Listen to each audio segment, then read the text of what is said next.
जेवणाचं ताट कसं असलं पाहिजे ह्याबद्दल बोलू.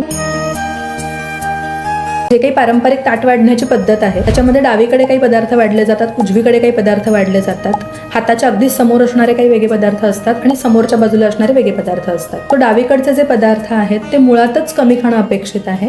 तर त्यामध्ये काय काय येतं की चटणी, लोणचं, कोशिंबीर हे जे प्रकार आहेत ते बेसिकली ताटाच्या डाव्या बाजूला वाढले जातात. उजव्या बाजूला भाज्यांचे प्रकार, मध्यभागी ताटाच्या गोडाचे जे काही पदार्थ आहेत ते वाढले जातात आणि आपल्या अगदी समोर पोळी किंवा भात, वरण भात किंवा दही भात आपल्या अगदी समोर असतात. सो त्यांची जी रचना केली आहे ती त्याच हिशोबाने केली की तुम्ही त्या गोष्टी त्याच प्रमाणात खाणं अपेक्षित आहे. डाव्या बाजूच्या ज्या काही वाढलेल्या गोष्टी आहेत त्या आपण प्रमाणतः कमी खाणं अपेक्षित आहे. तुमच्या जेवणाला रुची निर्माण करणं आणि पचनशक्ती वाढवणं इतकंच त्यांचं काम आहे. सो त्या आपण भाजीच्या प्रमाणात खाणं अपेक्षित नाहीये, जे की आत्ताच्या ह्याच्यात आपल्याला खूप प्रमाणात ते दिसतं की बाउल भरून लोक सॅलड्स, कोशिंबिरी आणि ह्या गोष्टी खात असतात. भाजी जी आहे ती तुम्हाला भात किंवा पोळीसाठी जेवढी गरजेची आहे तेवढी तुम्ही घेतलीत तरी हरकत नाहीये. मध्यभागी ठेवलेलं जे काही गोडाचं अन्न आहे तर ते आयडियली आपण पहिलं घेणं अपेक्षित आहे.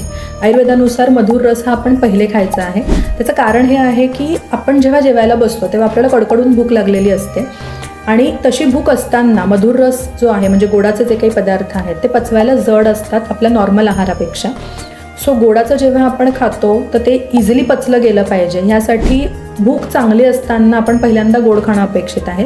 पण सध्याचा जो काही ट्रेंड आहे त्याच्यामध्ये डेझर्ट्स किंवा स्वीट्स हे आपण जेवणानंतर खातो असं दिसतं बऱ्याच लोकांमध्ये. फार त्याच्याकडे आपलं लक्ष दिलं जात नाही. पण येस, आपल्या आरोग्याच्या दृष्टीने तो विषय खूप महत्त्वाचा आहे.